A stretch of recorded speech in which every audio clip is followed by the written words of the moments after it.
while you're thinking. Oh, there you go. It's done. And then we'll go live here. And Liz said she'll join us a little bit later. So, Keychain, just remember saying I figured. Keychain. Keychain. Okay. All right. So, this will be a second delay, but hello everybody.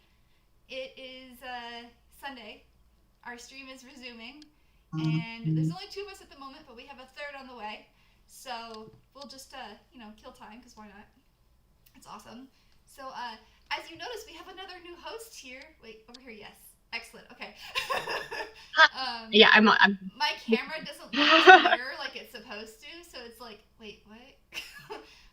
And this is Keychain, and Keychain, remind everybody of who you are. Hi everyone. I'm a Pacific Northwest cosplayer up in the Seattle area. I'm mostly known for running panels, doing some workshops up here. I've done some skit work, just kind of goofing around. I've been a seamstress for over 10 years, and I just started breaking into the foam and the thermoplastics, starting to do bigger and builds. But the cool thing is, I actually have exciting news this week. Starting next week, I am actually going to be working with my workshop, and we're discussing possibly doing Michael's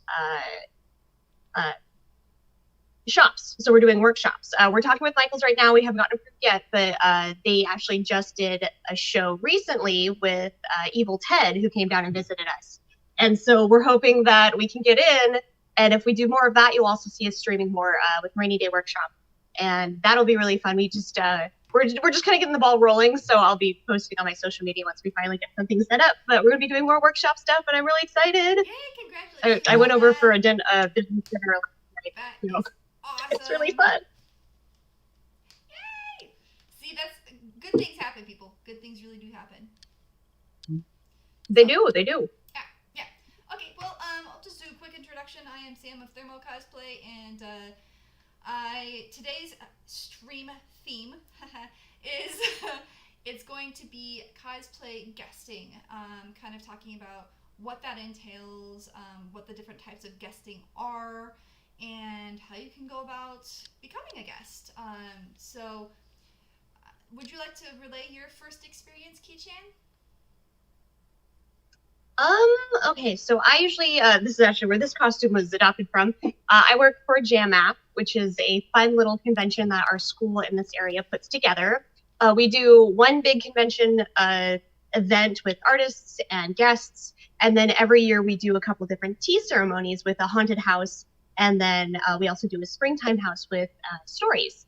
And so it started off as just kind of a bunch of us brainstorming ideas, and then a teacher asked why we couldn't do it. And so it actually kicked off, and this year of course it's not happening, but next year I think will be our 7th year. Like, we're finally starting to get there, and it's so fun. It's always a great experience. I've done cosplay judging with there. We always have a fun competition.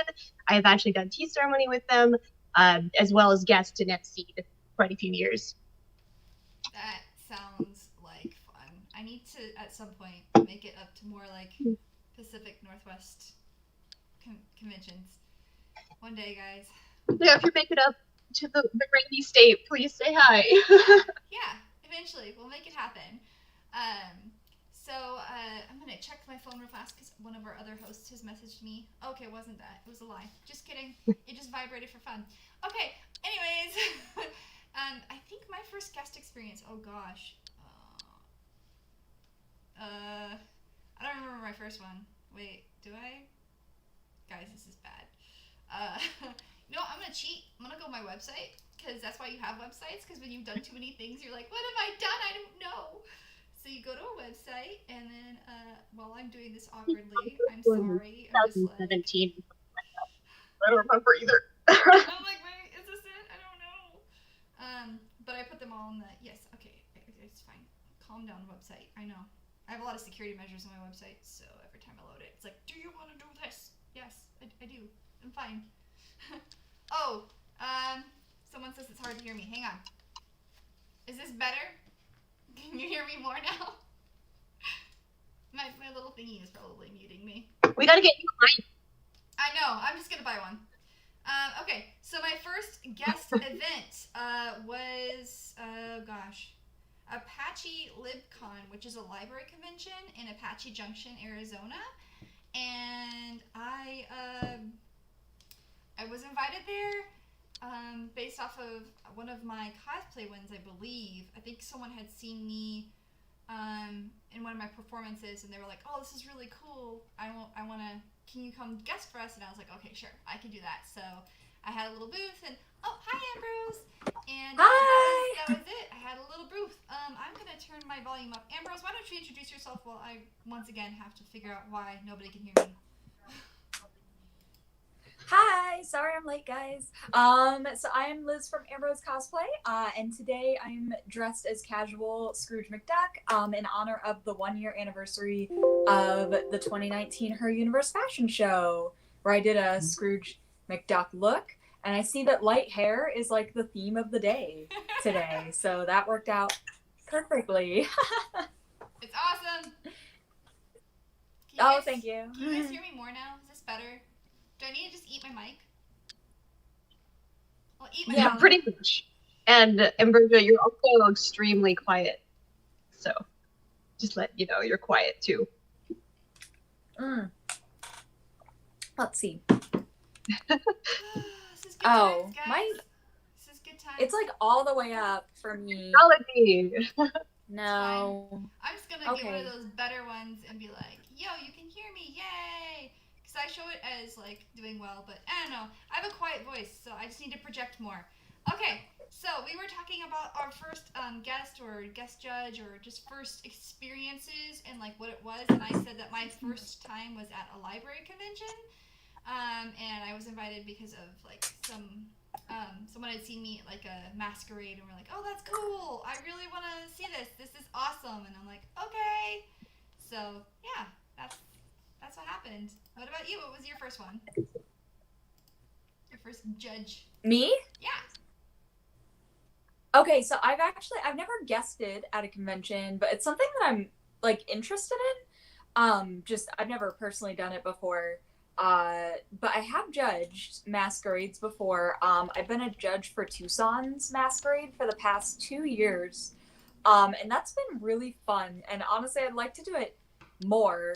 And I feel like almost like I was getting to this point where I'm like, oh my gosh, like I'm going to start like reaching out to cons and like doing all of that. But of course there are no in-person cons right now.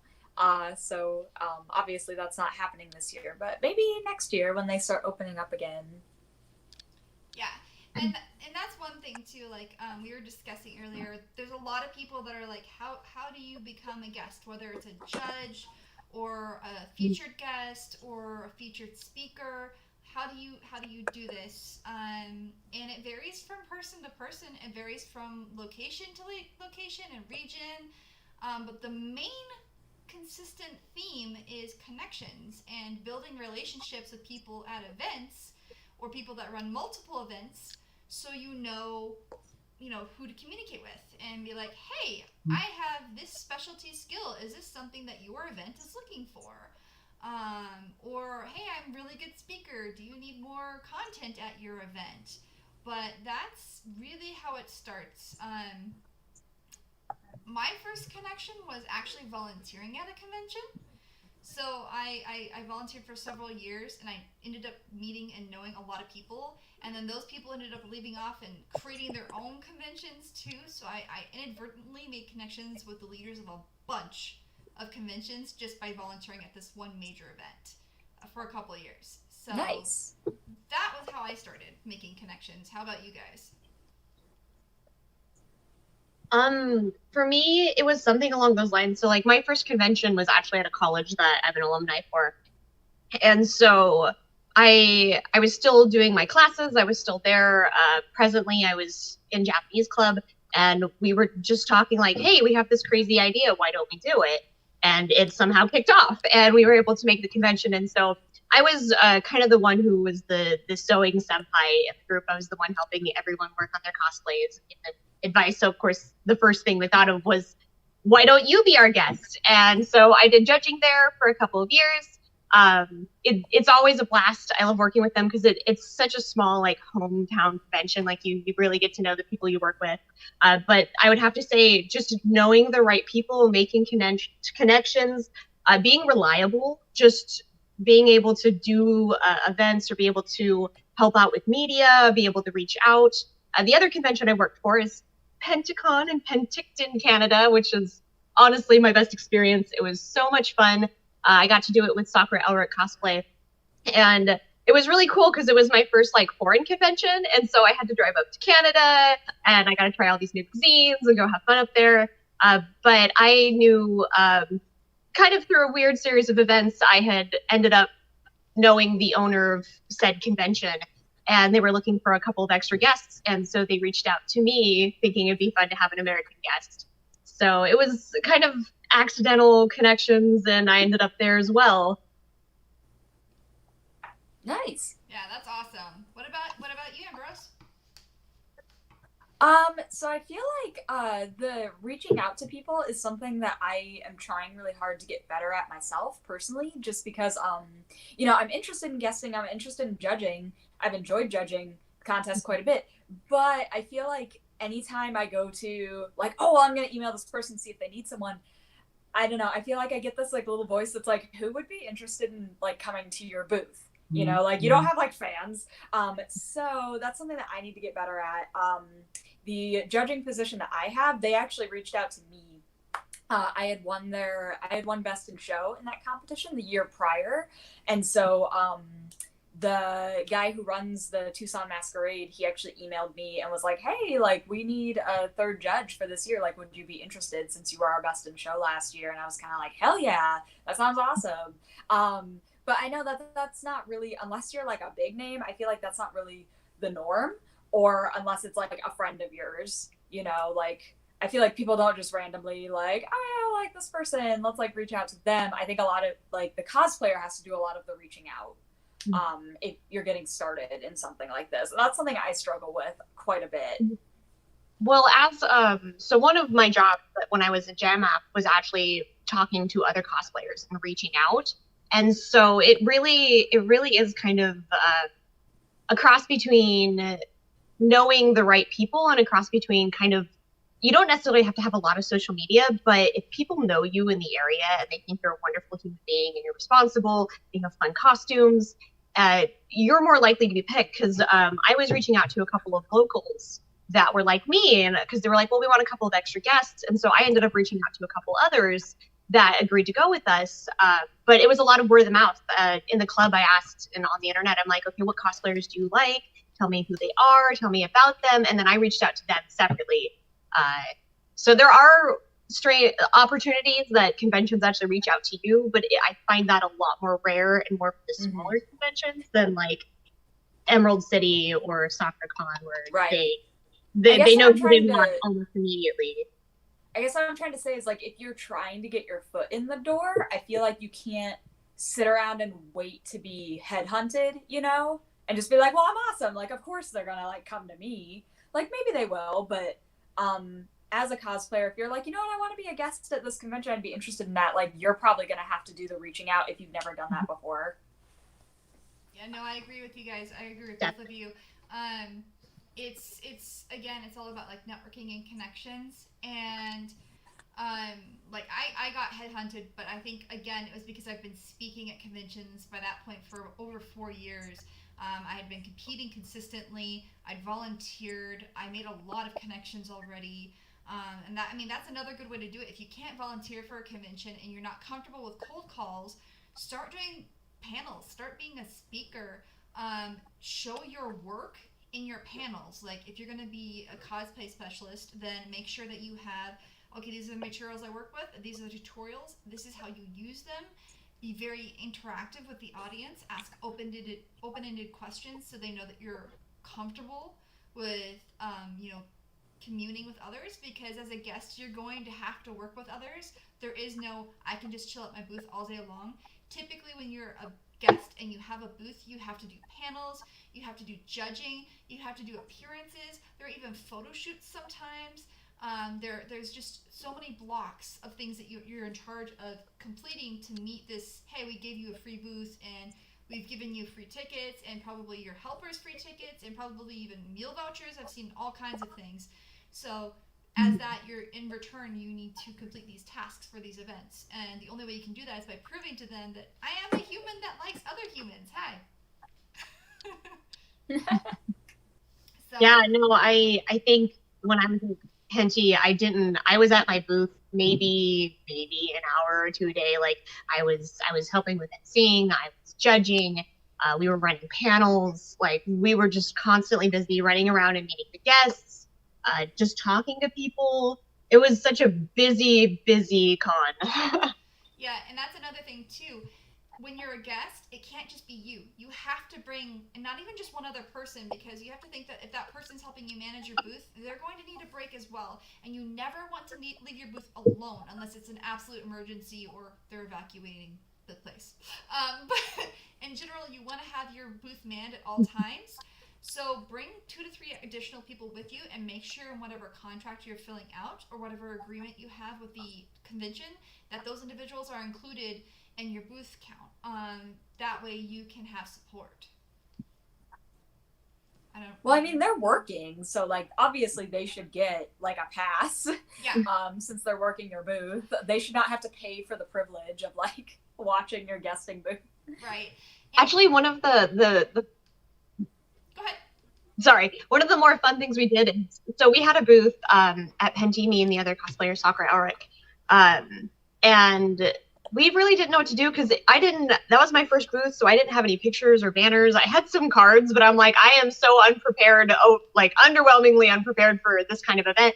So we decided to do something really fun with our booth, and instead we put a bunch of butcher paper down on a bunch of Sharpies and asked people to write about the convention and like what they liked and the cosplayers they saw and draw pictures. And so our booth kind of became an interaction. And so even though the two of us, well, Sakura Elric's a Canadian cosplayer, so she was very well known there. Like everybody knew who she was, and I was kind of the, hi, I'm from America, nice to meet you.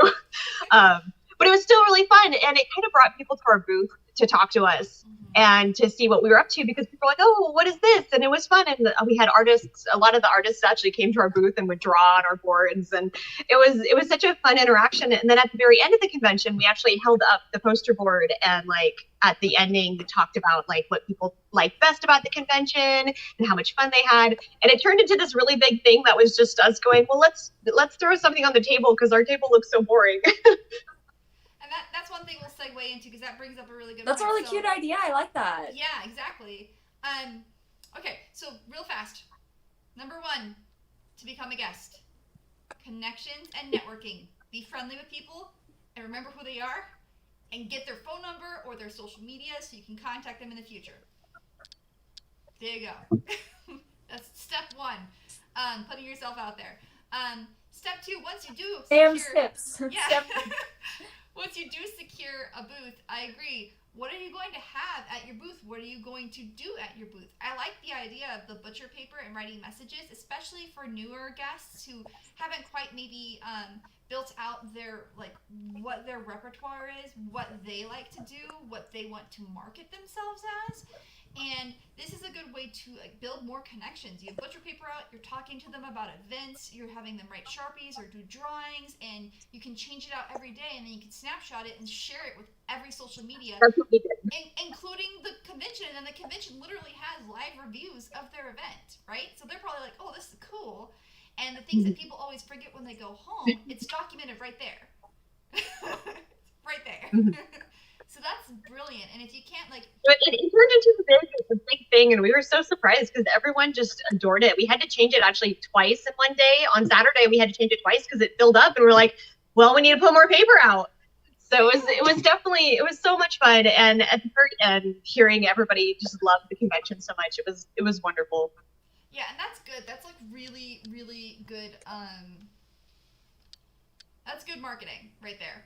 And on top of, like, say if you do have something that you want to, say you're like, yeah, I actually do want to sell prints, or I want to do like these props and stuff like that, then still having something like that, like a whiteboard or a sheet of paper for people to leave their mark on and say, this is where I've been, is still a good idea. Like, I'm gonna steal that idea.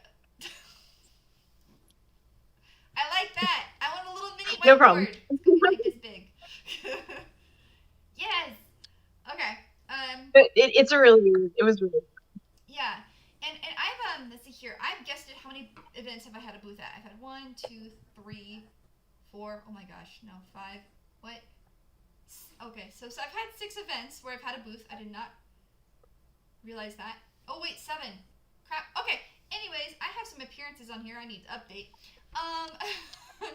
But the thing that I like to do too, say you don't want to, a lot of people don't realize that when you become a guest judge, you're then liable for whatever tax law is in that region. So you have to get certain licenses and permits in order to sell products, right? And that can be very overwhelming for individuals. And it's not that difficult. It's just you need to do it about a month or 2 in advance so all the paperwork can come through. And you can set it up for what's called a temporary tax permit for that region. In Arizona, you have to get 2 if you're in the anywhere outside of Phoenix, because there's a Phoenix permit like a state, and then there's also an individual city. And it's weird, but it's not that difficult to do. And it's usually, I think, total for a temporary permit between the 2 of them like $50 or $75. So that's not too bad. But if you're an individual who's like, I just want to start marketing myself and getting my name out there, I don't necessarily want to make money, you can still sell products. What I do is I print prints with all my own money. I get permission from the photographers first, and then I also collect items that I want to raffle off, or I create little giveaway bags, and all of my proceeds go to charity. All of them. I don't make money on any of my events anymore. All my proceeds go to charity. So that's a way to get your name out there without having to be like freaking out, like, what do I do with this money and this tax permit? And I also, to save yourself, what I do is I email the city in advance stating what I'm going to do, and I get their permission in email so that if they ever question me later, I have it documented. That's super smart. So Very smart. But that's a really good way to just start, because selling is overwhelming. But if you decide that you do want to sell prints and products, please get familiar with the tax laws in your region. It's usually really well documented on websites, and typically actually pretty easy to fill out. So don't be so afraid. You can also use like a third party to run the taxes for you, and you'll have to pay a little bit more. Like, you probably have to pay $120, but if you don't want to do any of the work, they'll do everything for you. So they'll get the permits for you, deliver it to you, and then when you're done, you deliver all of, like, you give them, this is how much I sold and this is what I sold. They fill it all out, figure it all out, make the payment, take their cut, and then you get the rest. So Nice. And some of them even do a flat fee. Some of them it's just $120. They don't take any more. So it really depends, right? But yeah, I don't be afraid of taxes. They're overwhelming, but there's a lot of resources out there to make sure you stay legal.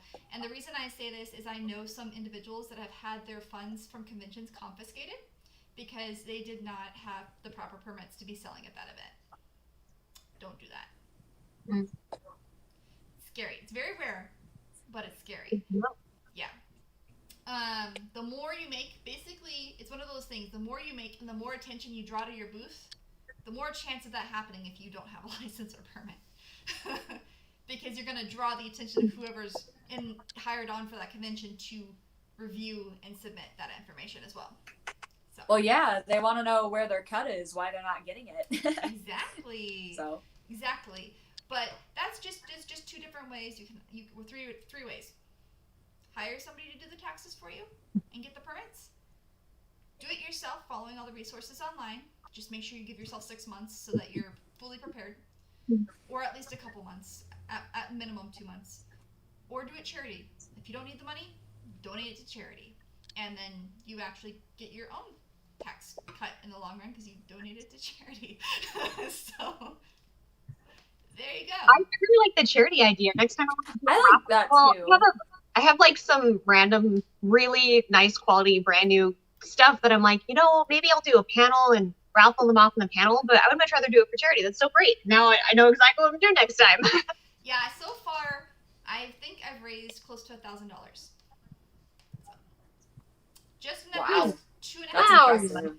Just past 2.5 years, not even, like, literally most of it's raffling off like Funko Pops or bags of cosplay supplies or an envelope of prints or like funny, goofy things I find at the con that I'm like, yeah, I'm gonna raffle this off. I'm gonna buy it with my own money, raffle it off, because I don't like. I come to a convention knowing that I'm going to spend my own money, so I set myself a budget, and then I raffle it off, and I take all that money and I give it to charity. And it's actually a lot of fun. So, plus there's a lot of people that can benefit. That's a really cool idea. Yeah. So that's okay. So we've talked about connections and networking. We've talked about managing a booth, having people and taxes and inventory.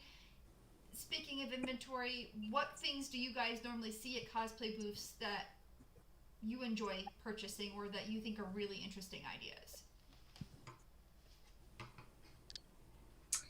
I have to say I don't really buy a whole lot of prints of people. So like, you know, like cosplay prints. I know there are a lot of people who are into that for sure. But I don't usually buy those things. I usually buy like if they do make props or if they make, you know, whatever, like little bits of like merchandise that they designed, like decals or stickers or whatever. I agree. Like same. those are the things that I really like, personally. So I mean, that's what I look for at cosplay booths, especially if like, for example, they make art. I love getting prints of people's art and putting that up in my house. So those are the things that I really look for with the cosplay booths.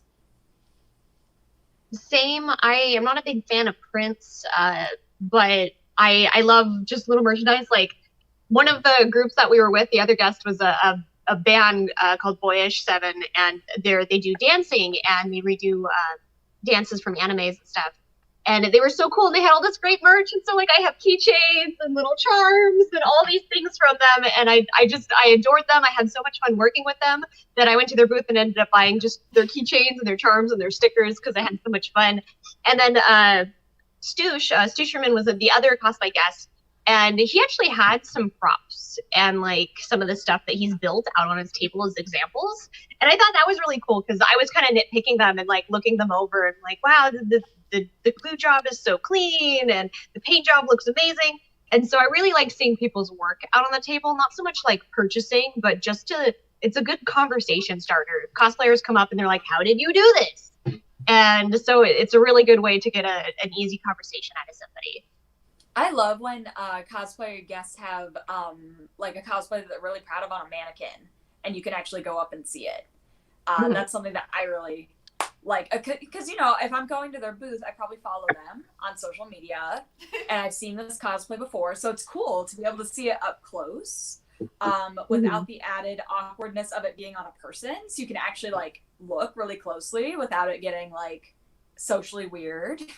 But yeah, I really enjoy that, seeing like some of their more extensive cosplays out on mannequins. You could just take a closer look at them. Yeah, I have. That is literally what draws in anybody to my booth, is I always have a mannequin. And because I'm a bigger girl, my mannequin's bigger too. So people are like, whoa, that's the coolest mannequin ever. One, because they're just like, it's so realistic looking. I'm like, yeah, and it cost me a lot of money.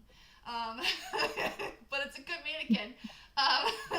But the mannequin is what draws them in. And then, holy smokes, people love stickers. Oh my gosh. Like, stickers go crazy. I mean, what I usually do is for $1, I let people for $1. I'm like, okay, here you go, choose 2 stickers. And I'll have all kinds, and I'm starting to work on actually making my own, because I draw. I'm an artist as well, and I was like, you know what, instead of having a lot of these pre-made packs, I'll still have some of these pre-made packs, because kids really love Pokemon, and they really love Steven Universe, and so kids come to my booth, and they're just so excited, and then they start talking to me, and then they start learning about costuming, and then they get really excited. So that's kind of a good way to draw in to kids. Focus on children as well. Be like, come parents, your children have gathered you here. But stickers are really big. Mannequins are really big. I never really liked prints, but I got literally the first 2 times I guested, I didn't have any prints. I just had props out and stuff, and I had discussions, and I had so many people complain that they couldn't get prints from me. I was like, fine, whatever. So I just do like little like 4x6 or like the smaller size 5x7s. And I sell those because, well, I don't sell them. I like give a $5 donation, you can have 2 of them or 3 of them, depending on like whatever the supply cost is at that time. Because I want to keep my donation I want to get the cost covered from whatever I paid, and then I also want there to be more donated too. So I try to even that out. But people depending on the event, there's some events where they want nothing to do with prints. So this is why it's good to go scope out events before you become a guest, because you can honestly figure out what that audience prefers. And it's like stalking a con. Just, be nice. But no, that's how I learned, like, Tucson Comic-Con. That convention is obsessed with prints. I go there, and I usually am 3/4 of the way out of my stock by Saturday afternoon. And I'm just like, holy smokes. What is going on? And so that convention also loves stickers, and they loved my raffles. I mean, I think I walked out, I think I spent, of my own money, I think I spent $250 for Tucson Comic-Con, like all of the materials that I was going to bring in, and I think I raised close to $600 or $700. So I was like really surprised. And especially since it was my first time guesting at the event. I'd spoken there for years, but it was my first time guesting. And a lot of it was I had connections with local charity groups already, and I had other friends that were boothing. So what we did is we would promote each other's booths. We're like, oh, hey, now that you've been here, go visit booth B42 or do this. And so having friends there too to promote your booth works. Like literally, that's a good thing when you become a cosplay guest and you get a booth. They'll give you a map. Go through that map, see who you know, and then message them and say, hey, anytime someone comes to my booth, I'm going to refer them to you. Would you do the same for me? A lot of the times they will. So. All right. Sam tips. Yeah. Sorry. But we've been talking a lot. So if you guys have any questions, please type them into the comment section. I know we've got a couple people going on YouTube, and then Facebook is fluctuating right now. But if you have questions, please let us know. So aside from having a booth and from doing, having a booth, being a speaker, there is another aspect of being a guest, and that's judging. Cosplay judging is serious business, people. Cosplay judging, if you agree to be a judge, expect to be at the convention by 8 a.m. fully dressed in your gear and ready to go to start judging by like 9 or 10. And you will not be going home probably until midnight. So, they will give you breaks, and they will probably feed you. Actually, they better feed you. If you don't agree. They should feed you if they're going to make you do like 12 hours of work. But make sure you include breaks in between. And if you're going to go in costume, which I always like seeing judges in costume, I understand why it's uncomfortable, to wear it that long. But just wear something comfortable. Wear something easy. Don't wear your biggest, best costume as a judge. That's not what people are looking at. They're just going to be excited to have that connection, even if it's something basic. I feel like you, as a cosplay contest judge, yes, you want to be dressed up because it's really cool, but you don't want to outshine the contestants. Nope. So wear something that's like a comfortable costume that's just kind of like you would not enter it in a contest yourself. Yeah, and I mean, that varies from person to person, because sometimes, like, the best, most comfortable cosplays are amazing costumes, and there are times where, like, even if you wear what you consider to be your, like, it's my okay costume, there are going to be people who go, oh, what? Why do they wear their best one? I'm like, it's not. This cost me, like, $20. Like, it's crap. I've definitely had that moment where you're like, oh my god, that person's dressed really, really good. Like, I can't believe they're my competition. And it's like, oh, it's just the judge. Okay, never mind. We're good. You're like, fear. Ah.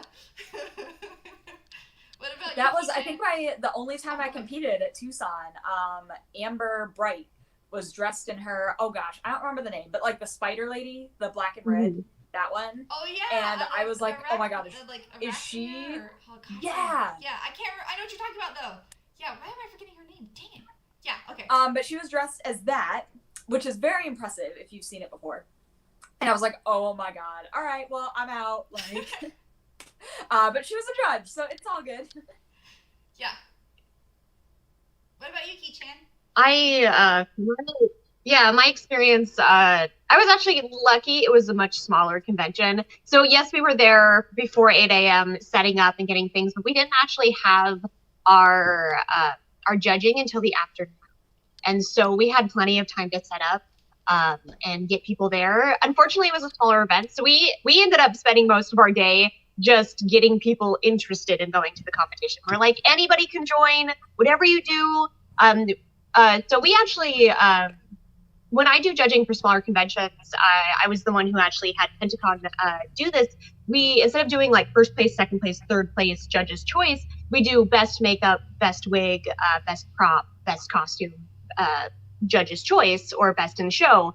And we have a couple of extra prizes, and people don't feel like just because they're a beginner that they don't have a chance, because there's different categories. So that was absolutely wonderful. Every time I've done it at convention, it's worked really well. But that's how we got people in. We're like, hey, your makeup looks really great. Why don't you join the contest? Or, oh, I love your wig. You need to come join the contest. So we got a lot of people coming in. And so we spent most of the day actually doing that. So we were still working, but it wasn't like the typical going in and judging all day long.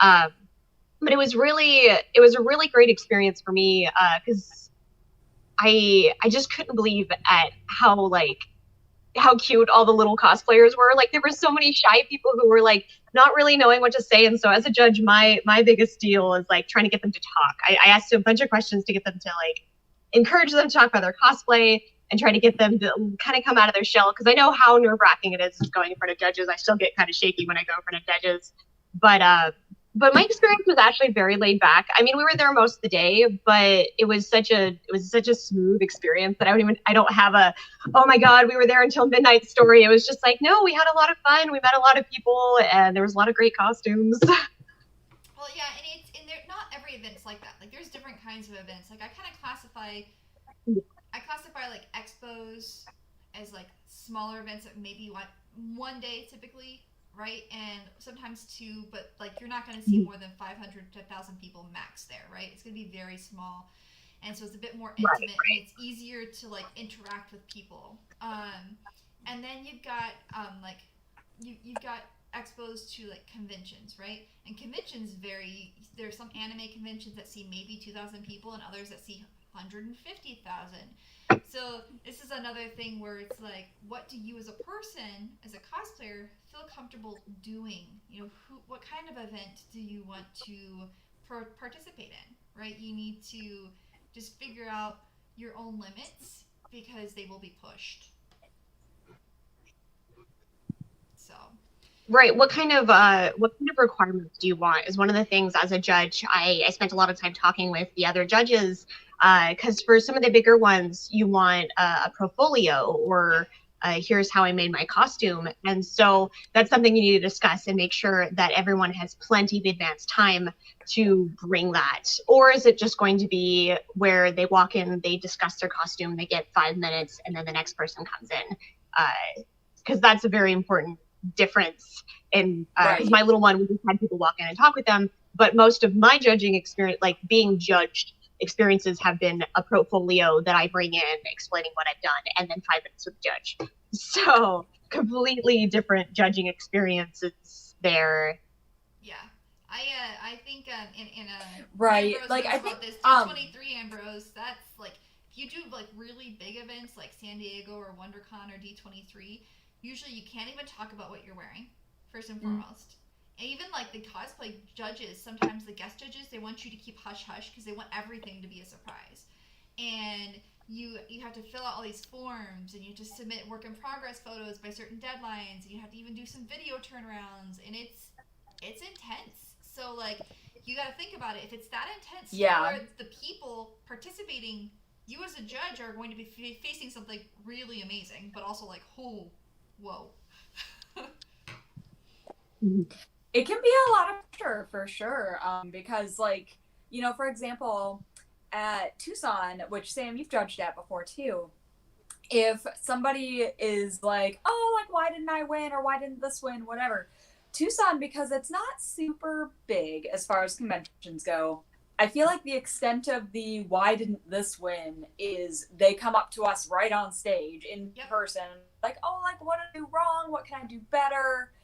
Versus I have a friend who judged LA Comic-Con's just the kids contest, like not even the adults contest, which has some serious cash prize. I think the grand prize is like $5,000 or something.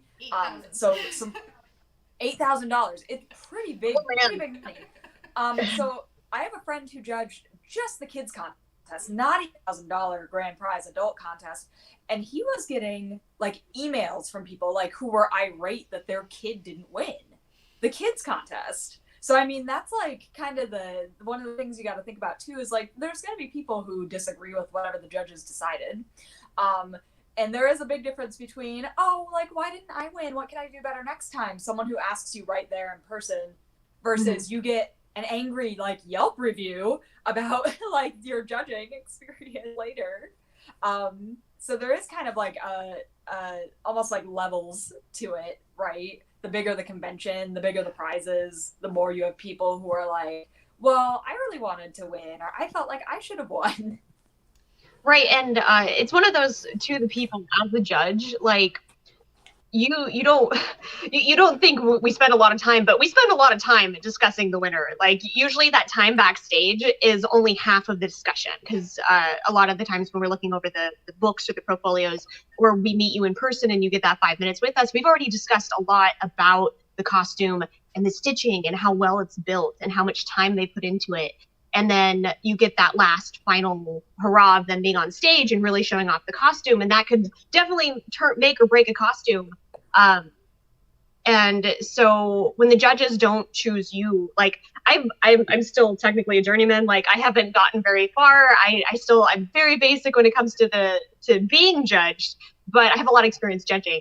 And it's we put so much thought into it, and usually it's somebody who've maybe spent a couple extra hours, or they hand stitched something. There's always like a minor detail that we are very impressed by that usually we go with, or somebody will just do a stage performance a little bit better and really show that character off, not just the costume. And that's kind of what edges us in the right direction.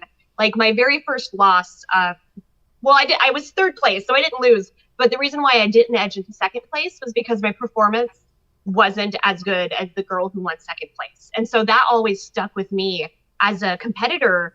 Like she rocked her character. Like she went on stage and you knew exactly who she was. But our quality costume was just about the same. We put the same amount of hours into it. I really enjoyed her costume too. But watching her really show off her character, I was like, she deserves that second place. Like I'm okay with losing to her because that one little bit just edged her ahead of me. So you got to keep in mind that as judges, we're not picking somebody because we're favorable. Usually we know the person. As a judge, we'll kind of step back and let the other judges do the judging because we'll know them personally. And so we're like, we don't want to be biased. So what do you guys think of this cosplay? And like, we put a lot of work into it, and just keep trying. Like, don't give up. Just because you don't lose one competition doesn't mean the next costume's gonna fall out. Because just keep going.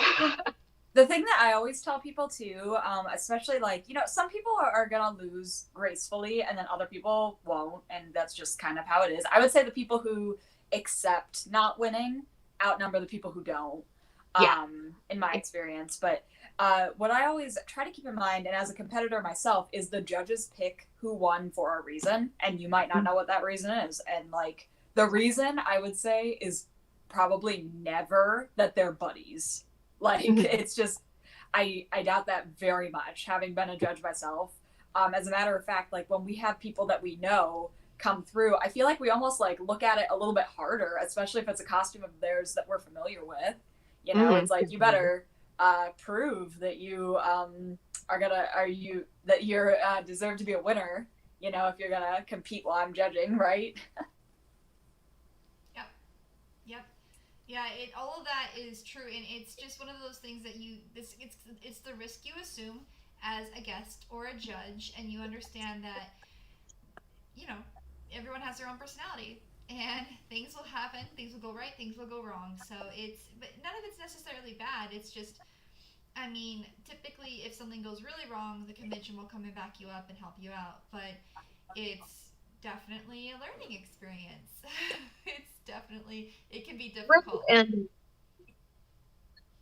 even when things go completely 100% wrong, and not necessarily being a sore loser, but you're like, I worked so hard. Sometimes you're still gonna end up on top. I'm gonna steal a story from Sakura. Like, she did a competition at SoccerCon, and they gave her the wrong audio on stage. Like, she went up there, and the audio was totally wrong.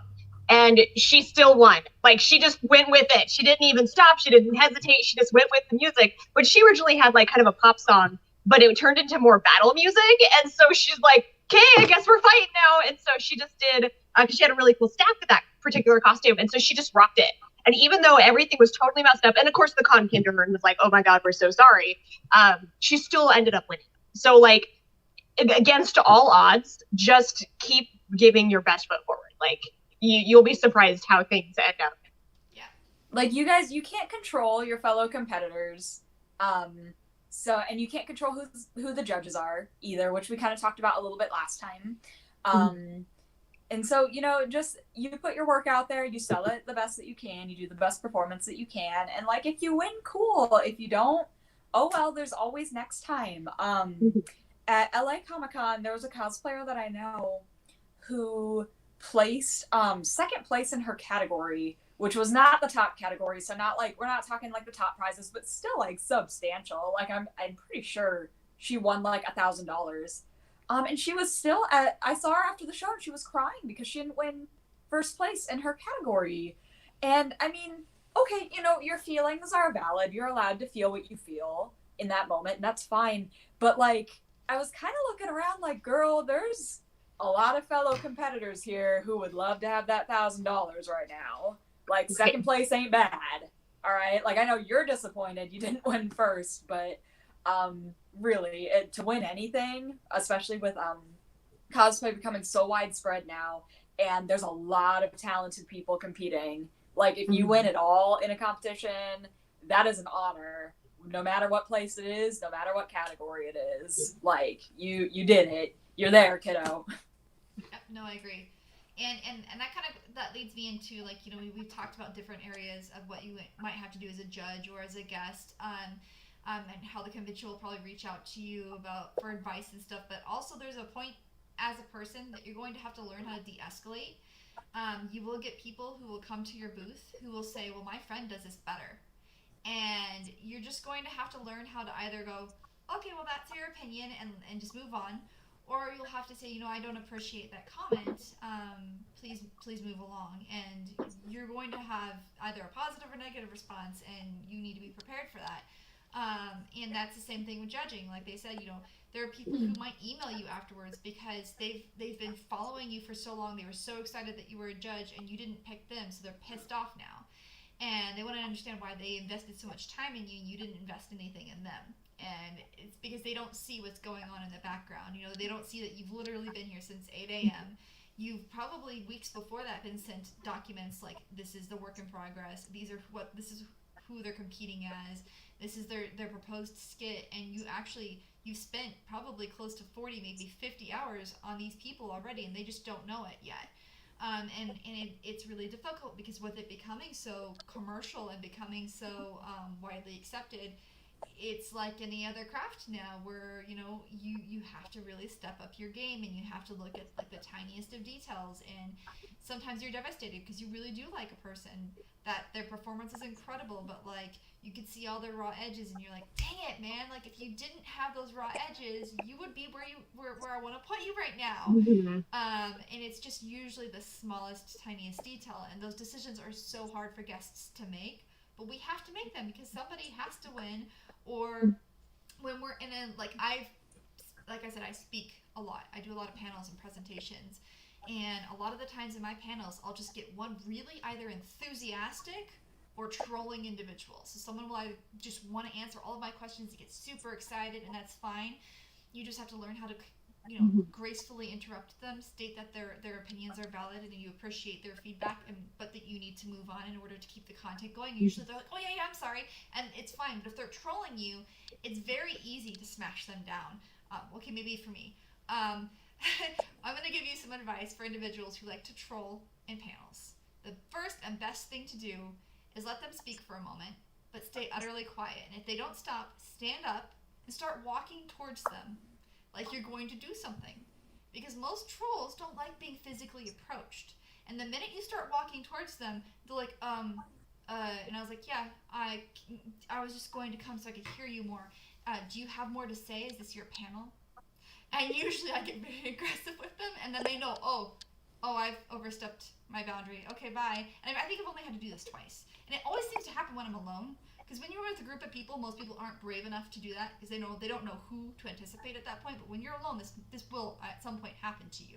So get up, walk towards them, and just say, "Is this your panel?" Because if it is, then you can get up there and start talking about this content, and I'll sit and talk to you. Most of them are like, "Oh crap, I'm sorry."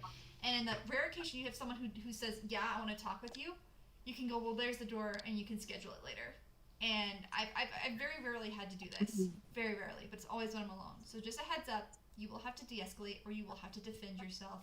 And it's very rare, but it happens. And I'm just saying that these are the things you have to think about when you want to become a guest, that any possibility you have to prepare for. It's not all sunshine and roses, basically. It usually is. There like, will be some things that are maybe negative. I mean, there's a reason that like Gamergate and like gatekeeping exists. Certain individuals really think it has to be necessary, and if you're a female cosplayer, it's even more aggressive. So please, please, please bring someone with you every single time, unless you're willing to be like Sam. But I'm also like 5'10" and very muscular. I'm not afraid. Bring it. But I haven't had to do that because I've been told it can be imposing. Being a judge, there's a lot of late nights and lots of hard work. I've gotten known for panels, so I've run everything. I've run character panels, I've run drama panels, I've run panels about cosplay, panels about Dungeons and Dragons. I've done a little bit of everything, and there's always, most of them run pretty smoothly. I've been lucky to have some really great people in my panels, but that is a very true thing. Like, as a judge or as a guest, you're now in the spotlight and you're representing the convention, and so everything you do has to be, unfortunately, very calculated. You have to keep your calm. You have to try to do what you can to be a good guest and really be able to handle these situations as well as possible, because you're now representing this convention and you want this convention to have a good name. And if something happens in one of your panels where there's 30 to 200 people watching you and you're able to just de-escalate it very smoothly, then people are going to remember that, and it's going to be really positive for your outreach. Yeah, exactly, because it's hard. You don't want to alienate anybody, but you do sometimes have to put them in their place. Right. And so that's one of those things that, like, I'm not going to accept this. I am in control of this room, and I am going to show you that I am in control of this room. I'm not going to put my hands on you, but I'm going to make you feel so uncomfortable that you shut up. So, yeah. You're kind of scary. Did you do that? I don't think anybody's actually. Well, I think maybe Liz has seen like me be imposing like once or twice. Oh, yeah, I've seen Sam turn on the intimidation for sure. It's really limited, and it's funny because like afterwards, I don't realize I've done it. Like, I've had Lena tell me a couple of times before, like, "What was that?" I'm like, "What was what? Did you just unconsciously do that?" Like, probably, whatever it is, I did. But it's great to have the scary friend, because when something happens, if you're quiet and shy and tiny like I am, somebody can take over for you. I can tell when it's about to go down with Sam. I just like grab my popcorn. I'm like, all right, let's go. Show's starting. I just don't like people being mistreated or having individuals that like. As someone who's done cosplay judging, there is a lot of comparison done to other individuals, and I don't think that's fair. I think everyone has to have their own unique representation, right? And yeah, sure, you can be like, well, that person has amazing prop making skills, and that one has this, but don't be like, so-and-so's better than you. And it really frustrates me that other cosplayers do it, that they think people aren't deserving of rewards as well, even when they worked hard for them. Well, and you know what, guys? Like, here's a little pro tip, just in my opinion. You can feel free to disagree, but nothing makes me kind of lose respect for people quicker than after the show, amongst all the contestants, kind of bitching and moaning about, like, well, I should have won. Like, why did they win? You know? it's like, okay, you can complain about it in the privacy of your own home or like to your friends, whatever. But it's very poor taste, I think, to do that at the show amongst the other contestants and the judges. You're kind of basically saying like you do not respect the other contestants' hard work and you don't respect the judge's judgment when you do that. I've seen it happen several times at shows where I'm kind of like not even involved and maybe I was in it but not the showrunner or the judge. I've seen it as a judge and I've seen it as a contestant about, you know, where I placed. That happened at San Diego Comic-Con. We won Best in Show. We went backstage and there was another group who were like, well, everyone thought we were gonna win Best in Show, like with the other contestants backstage, with us backstage. And they kind of like turned and saw us and they were like, oh, but like you guys did fine. And it was like, yeah, we did better than fine. Yeah, and it's one of those things. Yeah, no, it's about taking things seriously. Yeah, so that's another thing too. Like you're gonna get it from all angles. So just kind of be prepared for it. Know that a lot of the times it's those people just venting. Some of them just don't know how to do it appropriately. Venting's normal, but venting in public isn't really good. Yeah, try to save it. You know, it's just you might be able to make friends with these people, but I don't know. I would want to be friends with someone who had that kind of attitude personally. Right, it's one of those... You might be burning bridges without even realizing it when you do that. Right, because like I don't know how many countless shows I've been in where I've placed second or placed I never placed at all. But as a judge now, I always remind myself that they did something that I don't see. They put more hours in that I don't know about. Like the reason why they were chosen is because they did beat me, and I'm going to take that gracefully. I'm going to go over and I'm going to thank them. I'm going to shake their hand. Like a couple years ago, I did a skit. We didn't make it, but it was just such a great skit. Like we had so much fun, and it was exciting. And it was kind of one of those, we weren't really going in to win anyways. We were just going in to have fun. And the people who beat us, we ended up running into them in the elevator, and so we shook hands with them, and they had a podcast. So now I follow their podcast, and like they were amazing, and like I totally get why they beat us. And it's just take it gracefully, because I know a lot of times there's people backstage who are like, oh, well, I should have won that. It's like, well, you don't see the hours, you don't see the extra time, you don't see them placing every rhinestone on that costume.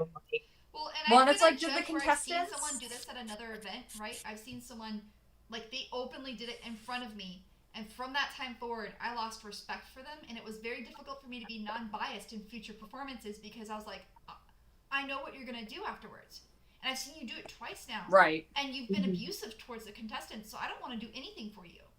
So it's one of those things, like, no matter how amazing they were, I had to, like, it was very difficult for me then, because I'm like, I don't care how good their stuff is. I'm so mad at how mean they are to people that I just don't care.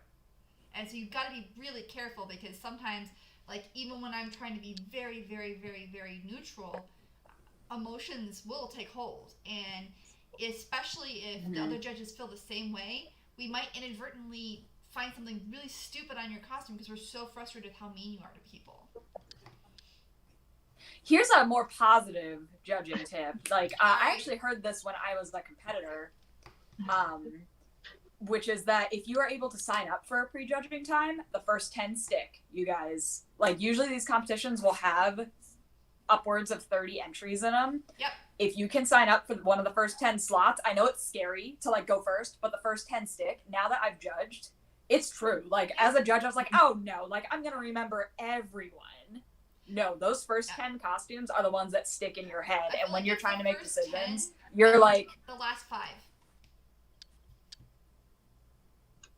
So, I mean, I know it's scary because you're like, oh my God, but like, I need more time to prepare my speech. Like, no, try to sign up for one of the first 10 spots to speak with the judges because they remember you better. Like, it's happened to me before as a judge. Like, when you're trying to make a decision, you think back to those like, oh, but that first one, like, was really good though. Like, it'll stick in your head, I promise. So, if you can, do that. Yep. And that's the thing too, like, I honestly, like, there's only been one occasion where I've been, like, mad at person, but most of the time, like you said, the first 10, most of my judging experience has been super, super positive. I'm just giving people extremes here because extremes happen at cons, and I want to make you aware of them. But I also have to give mad props to conventions because a lot of times they have security, and there have been 2 occasions where they've had to walk people out, and they're willing to. They're like, we don't care. You're a threat to our judges. You're a threat to the other contestants just because you're so mad at one little funny thing, and they take their badges away and they just walk them right back to their car. And so the conventions will back you up as well, and they'll go like, you know what? No, you're right. This person is being inappropriate. And then they also like, because we're judges, and like we said before, we have to stay like really late sometimes. Talk to the convention about walking you to your car or your hotel too. Make sure you're safe. Make sure you have the buddy system active, or you've got some kind of security so that you can get to and from wherever you need to be without encountering any problems. Usually this isn't a problem. More and more conventions are starting to realize, hey, we should schedule some of these contests and masquerades earlier so that everybody can get home safe. Mm-hmm. But yeah, they're like the little positive ones today, and I'm just like, darkness. Well, I mean, it's good to know what you're getting into, right? It's not going to be like, hopefully you have a very positive experience, but sometimes it's not, and you have to kind of be prepared for that. Yeah, and it's always like it's hard work. It's late nights. It's a lot of working. I don't know how many times I've had like tech problems the night before a panel, and I'm trying to figure them out in my little tiny laptop in the hotel room at 11:30 at night, making sure my panels and the judging and my costume, like just trying to get everything all on one plate and then still be presentable and nice to every human being that comes up to you. It's a lot of work. It takes training and time and patience. Yep, 100%. So I haven't seen any questions, but we'll leave a little bit of time, and we appreciate all of you for coming here and listening to us. So as an overview, the biggest thing to do is start networking, volunteering, or making connections at events. Make sure you scope out those events so you know what to expect. The smaller the better to begin doing guesting or judging, just so you can get a feel for like the positive, and then also be prepared for the negative. Moving on from there, make sure you have booth buddies, that if your booth is never left alone, you have someone there with you.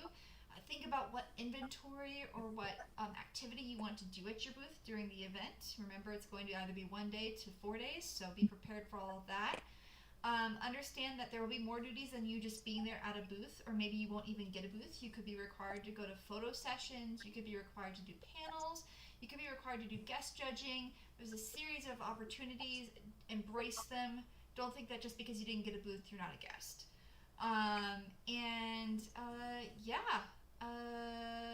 Be prepared for the unexpected. Yeah. So, Pretty much. Chan, you've got a question. Hang on. What is your most popular cosplay keychain? Oh God, I probably Holo. Like, I feel like it's biased because I have more pictures of my Holo than any of my costumes because she's my favorite. But I guess a lot of people just recognize me for my Holo. I mean, these are my Holo ears. I use them for a couple other costumes. So probably that one or Aladdin. I've gotten a lot of, like, when I go on social media, I'm like, what side costume should I bring for a convention? I get a lot of Aladdin. He's one of my favorite babies. I know I mentioned him last time, but he's one of my favorites. Maggie's at my side. All right, well, we'll go ahead and wrap up. I do see someone saying that an obstacle they run into is categorizing themselves. Yes, and that is just a decision that it just takes a lot of thought. It's kind of like a personal decision, like, who do I want to be? Like, how do I do this? Sorry, what was the question? I didn't hear. What was the question? Categorizing yourself. So if you're categorizing in a masquerade, follow the rules on the website. They're easy. But if you're categorizing yourself as like a cosplay guest, that's a very personal decision, and you're going to need to take a lot of time to figure out what that is. Yeah. So, okay, well, let's go ahead and tell everybody where they can find us. Let's start with Ambrose at the bottom. Okay, so you can find me at Ambrose_cosplay on Instagram and Instructables, as well as Ambrose Cosplay on Facebook. I am Keychain_cosplay at Instagram, and I believe I'm just Keychain Cosplay on Facebook. I should double check that. I'm very bad at using it, but I'm trying my hardest. Yeah, I think that's my only 2 social media platforms. So. Okay, and I am Thermo Cosplay. You can find me at www.thermocosplay.com. I'm on Facebook, Twitter, Instagram, Instructables, and probably somewhere else that I can't remember right now. Oh yeah, YouTube. By the way, Keychain, apparently your most popular cosplay for Sakura Elric is Rom. Rom? Oh, okay. Rom. R-O-M. Rom? Yes. Okay. Yeah, that's my rock. I mean, I have cosplayed him a lot. I have like 4 of his outfits. I've done that's how we started cosplaying together. So I can see. Yeah. But all right. Well, thank you. He's just he's one of those costumes I put a lot of effort into. Well, I think if it's the one I think it is, like with like, yeah, then yeah, I agree. I'm like, wait a second, I know who Rum is now. The first time I saw it, I was like, Rum? There's a Rum costume? Rum. The Rum? Yep. Okay. Anyways, I'm gonna. You guys haven't watched Show by Rock. We're gonna go ahead and sign off, everybody. Thank you for joining us today, and we'll see you next Sunday. Oh gosh, I don't know what we're talking about, but I'll let you know on the page because I can't remember right now. I think it's elevating your anime cosplay. I think that's what it is. We'll see. I don't remember. I think that's what it is. I don't. I'll hopefully be here next week as well. Yay! Right. And so yeah, there should be 3 to 4 of us every single week, a minimum of 2. And if you have questions for next week, feel free to ask them on the page, and we can answer them in advance or ask them in our chat windows. So thank you, everybody. You have a wonderful weekend. Bye. Bye. Bye. That was fun.